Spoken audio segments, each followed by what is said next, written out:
community doesn't know the baby's history. He's a wild guy. He once shot a and killed him in Walmart. Oh, this is true. Google it. The baby shot and killed a in Walmart in North Carolina. Nothing bad happened to his career. Do you see where I'm going with this?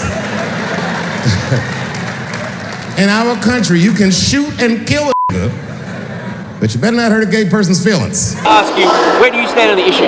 How do you feel about the special? Should it be cancelled? Anything like that? I feel like Dave freed the slaves. Oh, you do? Yeah, the comedians. We were slaves to PC culture, and he just, like, as an artist, he's Van Gogh. Cut his ear off, and he's trying to tell us it's okay. So going forward, can you be a bit more risque, or are you more free to be yourself, are you saying? I've always been free. Right. But I just think he's saying, you know what, with all that I have, I'm not afraid to lose it for the sake of freeness of speech. You can't edit yourself. Comedians, we're like, I don't know, Mercedes makes a great car. Right. But they gotta crash a lot of them before they perfect it. The Netflix special was this brand new car though. You know what I mean? This was his polished jokes. And people think that like the LGBT community in particular, very offended, doesn't find it funny, thinks it's too fast, thinks it's bad for kids who are growing up and worried about that sort of stuff. I can't speak about the content of the show, but what I say is there's a bigger conversation we need to have. Right. Somebody needs to look us in the eye and go, you're no longer free in this country. You're not free to say what you want. You say what we want you to say. Otherwise, we will cancel you. Right. That's the discussion we should have. And DaveChappelle is like the poster child for like comedians and, He's a unicorn. He's amazing. Yeah. Van Gogh. He's the Van Gogh. This is Dave. He tells jokes for a living. Driving down these country roads is a lot like a meditation. He's deep in thought, back in the trance. 5 specials in as many years. How do you close a body of work that profound? I couldn't imagine the enormity of the pressure. And then he looks as if he's about to say something. What could he possibly have left to say? Will you shut the fuck up, Morgan Freeman? Sorry. I was just... It's all right.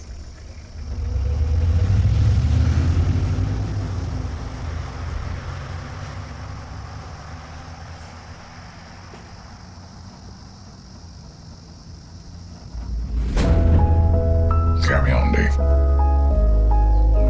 Well, facing some backlash once again for including jokes about transgender people and the LGBTQ community in a television special. He has a new Netflix special out where he jokes about trans women's looks, about genitalia, tells a story about beating up a lesbian woman. Now, Chappelle says that he is Team TERF, T-E-R-F, referencing the term for trans exclusionary radical feminist. Here's some of it. Cancel J.K. Rowling. My God, J.K. Rowling wrote all the Harry Potter books by herself. She sold so many books, the Bible worries about her. And they canceled her because she said in an interview, and this is not exactly what she said, but effectually, she said gender was a fact. And then the trans community got mad as shit. They started calling her a TERF. So I looked it up. TERF is an acronym. Stands for Trans Exclusionary Radical Feminist. I'm Team TERF. I agree, man. Gender is a fact. All right, so joining me now is activist and writer Raquel Willis. Raquel, thank you for joining us. I really appreciate it. So let's talk about some things here and why there's been such criticism and see what we come up with here. Because he made the jokes. The critics are saying, look, you have to consider what's happening during this last historic year of anti-transgender legislation introduced at least in 33 states, less than a year after a record high number of transgender people, most of them trans women of color, were killed. So what did you think, and you have to keep in mind, he is a comedian, right? But what did you think when you heard this? Well, when I watched the special, I felt kind of disheartened that he was continuing this attack on the trans community. Now, I think we love to say, oh, comedians are just telling jokes, like that's what they do.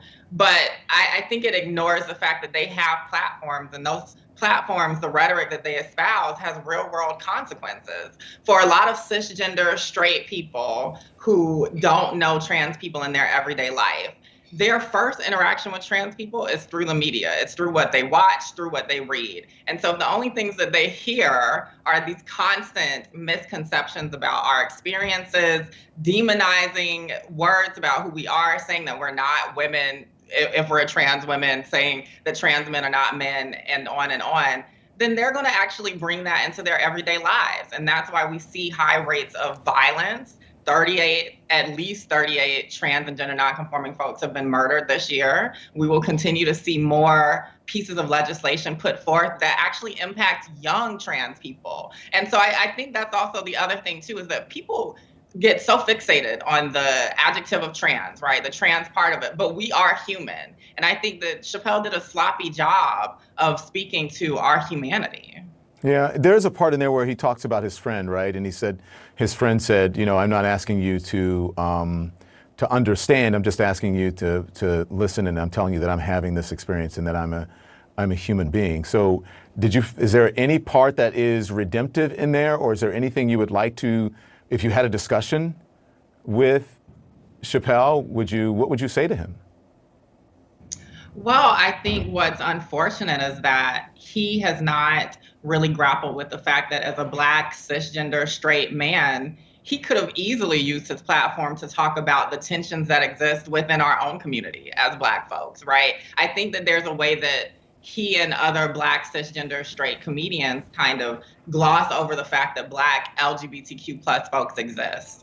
And so it's easy for him to paint the LGBTQ plus community as purely just a white community. There are all these ideas that queerness and transness, all these different things are white inventions. And that's just not true. Black LGBTQ plus folks have always existed. And I really wish he didn't spend so much time only focusing on the fact that there are white people within our community, because it lets him get off the hook. He doesn't have to hold himself accountable for the transphobia and homophobia that exists within our own community. Well, let's like some of the terms that you're talking about, like cis and all of that, and people may not be familiar with, and it's our job to educate people, right? So I just want to, and to talk and tell people what gender identity is and transgender here. So let's set the record straight just so that people know that it talks about gender. Gender identity is one's innermost concept of self as male, female, a blend of both or neither, how individuals perceive themselves and what they call themselves. One's gender identity can be the same or different from their sex assigned at birth. And then there is transgender, which is an umbrella term for people whose gender identity and or expression is different from cultural expectations based on the sex that they were assigned at birth. So when Chappelle says gender is a fact, what do you think of that? Well, I think he, along with a lot of the trans exclusionary radical feminists or TERFs that he brought up, like to put forth this idea that trans people are saying that gender does not exist. That is completely antithetical to what many of us are actually saying. We're actually saying that gender is more complex than most people think. Gender and sex are things, but they aren't the exact same thing. And so the way that you are assigned at birth, maybe based on genitalia or whatever, is not the same way that femininity and so on and so forth. So we're really saying that these things are more complex, and it's actually not just trans people having a gender experience. Everybody is having a more complicated gender experience. I remember years ago, you couldn't see women disrobed as they are today. Even if there were homosexuals in our community, they didn't parade themselves before the world. They would hide it because the average person would not countenance homosexuality or lesbianism. But look at Hollywood, how it promotes it. Look at how cross-dressing is being advised. And many great black strong men have been asked to put on women's clothes. For what? They're selling a thought to black people that it's all right to be other than yourself. You remember when I spoke of Medea, I never saw Brother Tyler Perry as a man that was promoting cross-dressing. I saw him promoting Medea, that great woman in the life of black people. Of course, it was done in a comic way, but nevertheless, the scriptures of the Bible teach against women dressing like men, and it teaches against men dressing like women. And even in the Old Testament, the punishment for so doing was death under the law of Moses. Hollywood, you all know the Torah. You know what God has said, but you are promoting evil. You are promoting that which is against the will and the way of God, and you're doing it purposely. Not so much for your people, but you know that we are to receive the kingdom after God takes it from you, and you hate the fact that our rule is going to come whether you like it or not.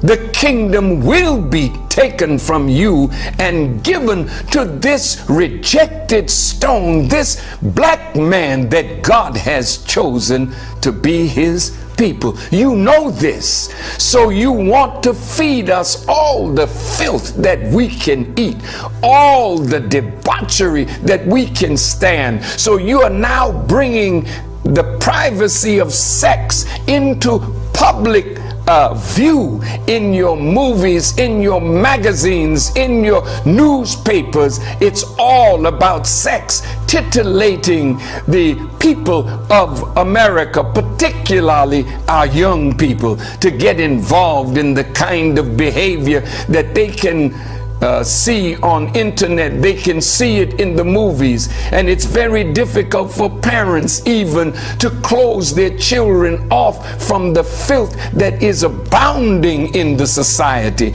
even down to cartoons. You are promoting that which is against the will and commandments of God. You are promoting lying, you're promoting stealing, you're promoting cross-dressing, you're promoting lesbianism and homosexuality.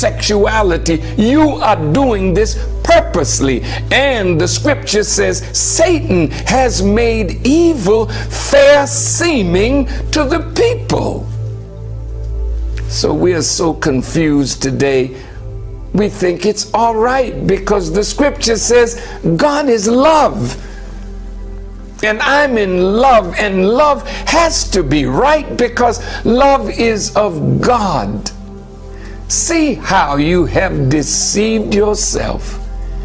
And now you will be angry with me and say, oh, Farrakan, you're homophobic. You hate gay people and lesbians. That's false.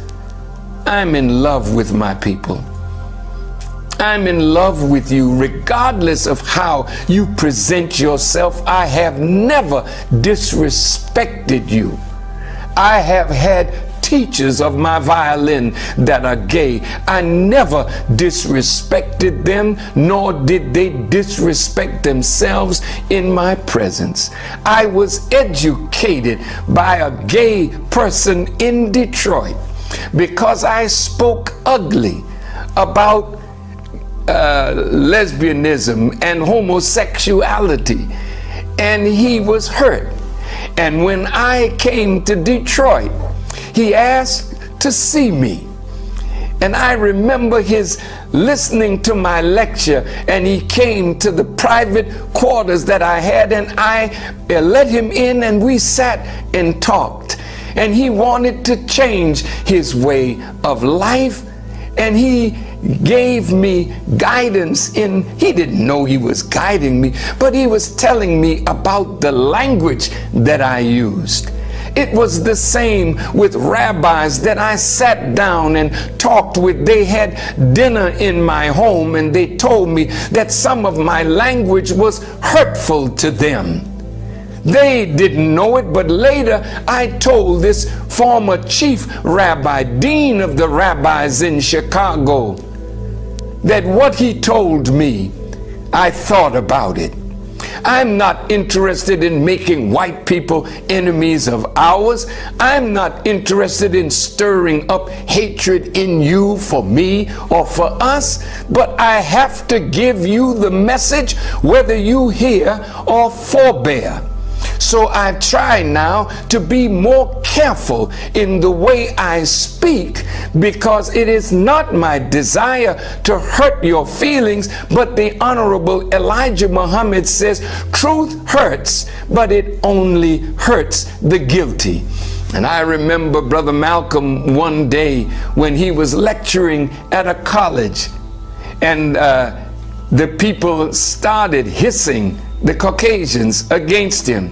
And he said, oh, that's what your father did in the garden. And he said, whenever a man throws a stone in a pack of dogs, the only one that hollers is the one that gets hit. And today, if I don't preach the truth to try to save your life, I will lose mine.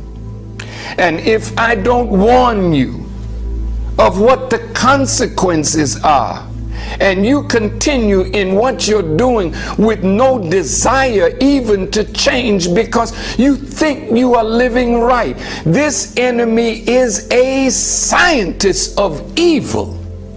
He's studying bacteriology and chemistry in such a way that he can change you chemically to think you are what you are not. He's a wise Satan. That's who you're dealing with. You're not dealing with just common wicked man. You're dealing with the Satan, the God of this world. And he's after you, black man and woman, to take you down with him when he goes. Let me go on with that subject, because the strong black men are being asked by Hollywood to put on dresses. Strong black men are offered lots of money. I won't name the person, but the manager of a certain strong black man came to me and begged me, please talk to the one that I'm managing, for they have offered him $15 million to cross-dress, to dress like a woman in a movie, and I don't want him to do that. Could you talk with him? But the scripture says, money answereth all things. And so $15 million, a man will put on a dress in a heartbeat. Well, white people put on dresses too, but they're not after their own. They're after you. You remember DaveChappelle? How he said that he was in his dressing room, and when he took a break and went back in his dressing room, there was a dress on the door, and he thought he was in the wrong place. And then a man came in and said, oh, we got a real funny scene. And it's around this dress. Dave, put on the dress. Dave said, I'm not putting on the dress. That man went out, and then a higher ranking person came and told Dave, oh, Dave, it's just a short scene, but it is hilarious, and it will go over big in the audience. And Dave then said, I'm sorry, I don't want to put on a dress. Then the producer himself came and said, Dave, I mean, it's really a funny scene. Come on, Dave. And he said, I'm sorry, I can't put on that dress. And he said when they left, they came back within a very short time. They had already written the real scene, but they wanted to get him to put on a dress, because what they're selling, black brother, is that they want you to be so wrapped up in what they're wrapped up in that you will stick your fingers in your ear when you hear the warning and the call of God. And when you do that, you will go down to hell with your enemies. Oh, my dear brothers and sisters, the enemy is after you. This generation shall not pass before all these things come to pass. As it is written in the scriptures, resist the devil, and he will flee from you. But you're acting so weak that when you know he's leading you to something that you should not do, you don't resist, because you want the fame, you want the money, you want the job, you want nearness to your enemies. Remember how Satan took Jesus up on a mountain and showed him all of the cities that he could have if only he would bow down to Satan. Mountain here means he takes you up to a high place because that's where you want to be, in sport, in play, in music, in science, in medicine. You want to be on the mountaintop. But the man that's taking you there is the God of this world. And as he said to Jesus, if you would bow down and worship me, you can have all of this. But Jesus had the strength to say to Satan, get thee behind me, Satan. And that is where Satan belongs. He doesn't belong in front of you, leading you. You need to put him not only behind you, but put him out of the equation altogether. God is present today. And if you really want to go up in strength and power and wealth and righteousness, remember, Satan only promises you to deceive you. I have 3 dogs in this fight, so let me start there. I'm black, I am a comedian, and I am transgendered. So I have 3 dogs in this fight, and I want to be fair to each and every one of those platforms. What I heard from Dave Chappelle's latest special was the overpouring of racism that he talked about, because I understand that he's talked about the transgender community, and some of the things were painful to hear, but funny, because as a comedian, that is our safe place. That is where we are the safest on stage, where we should feel like we should be able to say anything. Nina Simone said it best. How can you be an artist and not speak about the times? He says it in socially inappropriate ways that people say is not politically correct, but it's teachable moments. And there was no lies told. Here's the hypocrisy for me, Don. And I love my community, LGBTQ plus IA, and I'm saying it correctly because I am still a comedian first, but I'm going to be respectful tonight to everyone involved, because I have three dogs in this fight. The love of me as a comedian will always be in me, but I can hide that. The transgender person that I identify as will always be in me, but I can hide that. But the black person in me, I can never hide. I hate the fact that we keep skirting around. So here it is, the hypocrisy. Dave Chappelle gave his friend, his friend who was white and transgender, who wanted to be a comedian, an opportunity to open for him. Dave Chappelle is one of the greatest to do it of our time right now. That was a huge opportunity for her. The LGBT community never reached out to give her any opportunity like that. But then they turned and said that he was transphobic, he was homophobic, all the backlash that he received from 2 or 3 episodes ago from specials. And she stood with her friend, the transgender woman, and stood against Dave to say, no, he's not like that. And the LGBTQ QIA plus community bashed this woman so bad that she jumped off a building and killed herself. Dave was not responsible for that. So who is? Because Flame, we here's don't the know. thing, Flame, I have to say, we Jonathan. don't know exactly why she killed herself. But anyway, go on. I'm sorry. Her constitution and my constitution are very different. The backlash at me, I'm not going to do that. But here's the thing: who we blaming for that? You're not blaming Dave. Dave gave her an opportunity that the community did not give her. Listen, Dave Chappelle is saying, quite honestly, what a lot of people think. They don't understand the trans community and how people may identify. Is that a fair statement? I think that's very fair. And I think that he has opened up an opportunity for us to come to the table and have real conversations, Don, about this. The problem is we keep sending disgruntled, angry people with their fists balled up and they face with an attitude to come to the table. If you come to the table already with an attitude, you will never hear what I'm saying, and I will never hear what you're saying. If we don't take the time to have real conversations with real people in the community that represent, you can't come with an already agenda. So we can let down the smoke screen between us and them so there will just be an us. He pretty much said that we are so much more alike than we are different. And I'm telling you, you hear what you want to hear. You had to know that Dave Chappelle was cool in who he is because Dave Chappelle walked away from $50 million a few years ago.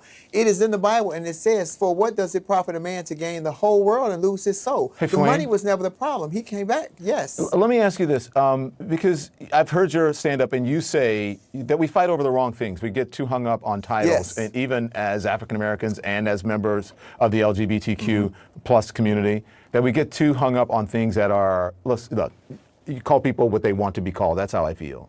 But we can have these discussions, but we get too hung up on, titles and letters and. Well, it was just kind of like the Democratic Party to me. Are we trying to win the war or these little battles? And here's the thing: there are going to be two sides of history with the transgender community. There's the disgruntled, angry side that is still fighting over bathroom wars and pronouns and these minute rights. And then there's the side of history where we have a state senator, Sarah McBride in Delaware. Joe Biden appointed a doctor who is a transgender woman. MJ Rodriguez just made history by being nominated as the first transgender actress to be nominated for a lead role in TV. So there's two sides of history. We're going one way, and then we're being pulled back the other way only by us. And then we're being pulled back the other way only by us.